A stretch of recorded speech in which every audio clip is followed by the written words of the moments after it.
Sir, మీరు రేపు జరగబోయే సభలకి అటెండ్ కాకుండా ఉండటానికి ఓ కొత్త నాటకాన్ని, కొత్త స్టేజ్ని క్రియేట్ చేసుకుంటున్నారు. ఢిల్లీ వెళ్ళాలని ఓ పని చేయండి, మీరు వెళ్తే వెళ్ళండి ఢిల్లీ, మాకే అబ్జెక్షన్ లేదు. కానీ రేపు శాసనసభలో మీటింగ్లు జరగబోతున్నాయి కదా, దానికి మీరు రండి. మిమ్మల్ని వ్యక్తిగతంగా అనొద్దని చెప్పి నా పర్సనల్గా నేను బీజేపీ, టీడీపీ, జనసేన ఎమ్మెల్యేలని రిక్వెస్ట్ చేసుకుంటాను. మిమ్మల్ని వ్యక్తిగతంగా ఏమి అనొద్దని చెప్తాను. మీరు ధైర్యంగా వచ్చి మాట్లాడండి. శాసనసభని ఫేస్ చేయడానికి ఎందుకండి అంత భయం మీకు? రండి, ధైర్యంగా రండి. మీకు ప్రతిపక్ష హోదా ఇవ్వకపోయినా ఓ ప్రస్తుతానికి ఉన్న 11 మంది ప్రతిపక్ష ఫీల్ అవుతాం మేమందరం. క్వశ్చన్ చేయండి, కూటమి ప్రభుత్వాన్ని శాసనసభలోనే అడగండి. రోడ్ల మీదకి వచ్చి మాట్లాడితే ఎట్లాగా? ఇలాంటి పెర్ఫార్మెన్స్లు ఎందుకు? అధికారం ఉన్నప్పుడు పెర్ఫార్మెన్సే, అధికారం లేనప్పుడు పెర్ఫార్మెన్సేనా? ఇలాంటి కథలు చేయకండి ప్లీజ్. ఇప్పటికైనా తెలుసుకోండి. మీ మీద మాకు వ్యక్తిగతంగా ఎటువంటి కోపం లేదు, ఎటువంటి ద్వేషం లేదు. ప్రజలకి నష్టం జరుగుతుంది, ప్రజలు మీ వల్ల దారుణంగా నష్టపోతున్నారు. కొన్ని వందల మంది, వేల మంది ప్రజలు ఆత్మహత్యలు చేసి చచ్చిపోయారు మీ యొక్క అకౌంట్లో. అప్పుడు అది తప్పు అని చెప్పి మేము గట్టిగా ఫైట్ చేసాం. ఇప్పుడు జరిగే ప్రతిదాన్ని మీరు రాజకీయ కోణం నుంచి చూసేస్తారా? అండ్ ప్రతి చావుని, ప్రతి చిన్న సైజు గొడవలు ఏదైనా సరే మీకు దుర్మార్గమైన ఇదిగా కనపడతాయా? మీకు రాజకీయ కోణంలో కనపడతాయా? ఇంకొక డైమెన్షన్లో చూడటం చేత కదా మీకు? చేయండి. నేను ఇప్పటికైనా సరే మీరు గట్టిగా ఫైట్ చేయండి. కూటమిలో కనుక ఏదన్నా తప్పులు జరిగితే తప్పులు నిలదీయండి. అంతేగాని దొంగ మాటలు, దొంగ కబుర్లు, పిచ్చి కబుర్లు చెప్పకండి.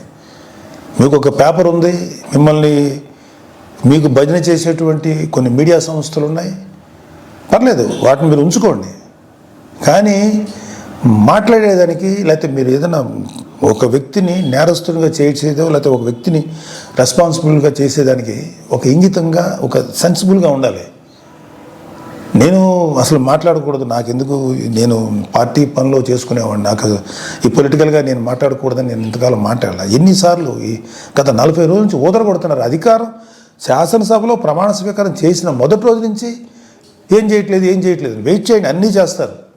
అలాగే మీ వైసీపీ ప్రభుత్వ హయాంలో మీ నాయకులు, మీ రౌడీలు, మీ మాఫియా ఎమ్మెల్యేలు అందరూ ఎలాంటి దుర్మార్గాలు చేశారు, ఎలాంటి తప్పులు చేశారు, ఎన్ని వేల కోట్ల రూపాయలు కుంభకోణాలు చేశారు, అవన్నీ లిస్ట్ వస్తాయి, అవన్నీ బయటకు వస్తాయి, తగిన శిక్ష పెడుతుంది.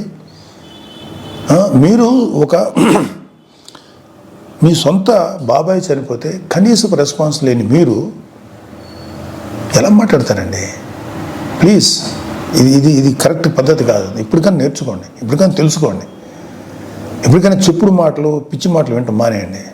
ఒక మంచిగా మనం ఎలా చేద్దాం. రేపొద్దున 10 ఏళ్ళు ఉంటారు, 15 ఏళ్ళు ఉంటారు ఈ కూటమి ప్రభుత్వం వాళ్ళు. ఆ తర్వాత మీరు వస్తారు. నాకేమి మీరు రాకూడదని అనుకోవట్లేదు, మీరు రండి. బట్ మీరు చేసిన పెద్ద బొక్కకి కనీసం 15 ఏళ్ళ పాటు వీళ్ళుంటే ఆ తర్వాత మీరు మళ్ళీ వచ్చి చెదురు. కానీ ఈ లోపుగా మీరు రియలైజ్ అవ్వండి, మంచి దారిలో నడవండి, మంచి పద్ధతిగా నడవండి. దుర్మార్గపు వ్యక్తుల సలహాలు తీసుకోకండి. మీరు కూడా దుర్మార్గం ఆలోచనలు పక్కన పెట్టండి. నీతి నిజాయితీగా జెన్యూన్ ఉంటా ట్రై చేయండి. మేబీ జనాలు ఇంకో 10 ఏళ్ళ తర్వాత, 15 ఏళ్ళ తర్వాత మిమ్మల్ని గౌరవించవచ్చు, రెస్పెక్ట్ చేయొచ్చు. ఇలాగా అనవసరమైన మాటలు మీరు కానీ, మీ ఎమ్మెల్యేలు కానీ ఇవ్వండి. ఒక 6 నెలలు టైం ఇవ్వండి, చేస్తారు. మీరు అనుకున్నవన్నీ చేస్తారు. మీరు ఏదైతే ఇప్పుడు నేరం మోపుతున్నారో కూటమి ప్రభుత్వం మీద అన్నీ, వాటన్నిటికీ జవాబు వస్తుంది. వాళ్ళు ఏవైతే ఈ మేనిఫెస్టోలో ప్రామిస్ చేస్తారో అవన్నీ చేస్తాం. మాకు సెంట్రల్ గవర్నమెంట్ నుంచి సంపూర్ణ సహకారం ఉంది. మీలాగా కేసుల విషయంలో ఈ రాష్ట్రానికి సంబంధించిన ఇష్యూస్ అని చెప్పి మీ పర్సనల్ కేసుల గురించి సెంట్రల్ గవర్నమెంట్ దగ్గరికి వెళ్ళి మాట్లాడిన వ్యక్తులు కాదు ఇక్కడ. పవన్ కళ్యాణ్ గారు కానీ, చంద్రబాబు నాయుడు గారు కానీ రాష్ట్రానికి మంచి నిధులు రప్పించి ప్రజల కోసం బాగు చేద్దామని, ప్రజల జీవితాలు బాగు చేద్దాం ఉన్నారు.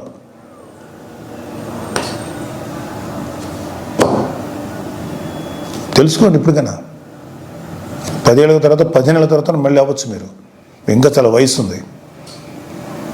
దొంగ మాటలు మాట్లాడో లేకపోతే పిచ్చి మాటలు మాట్లాడినంత మాత్రాన జనాలు గొర్రెలా నమ్మరండి.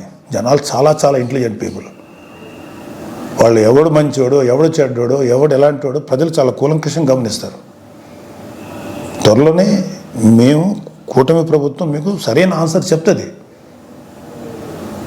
ఇవన్నీ అయిన తర్వాత వెళ్ళండి.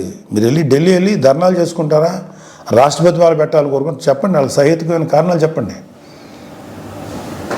అడగటానికి రాష్ట్రానికి అర్జెంటుగా రాష్ట్రపతి పాలన గురించో అది పెట్టాలని అర్థం ఉందా? కొంచెం ఉందా మీకు?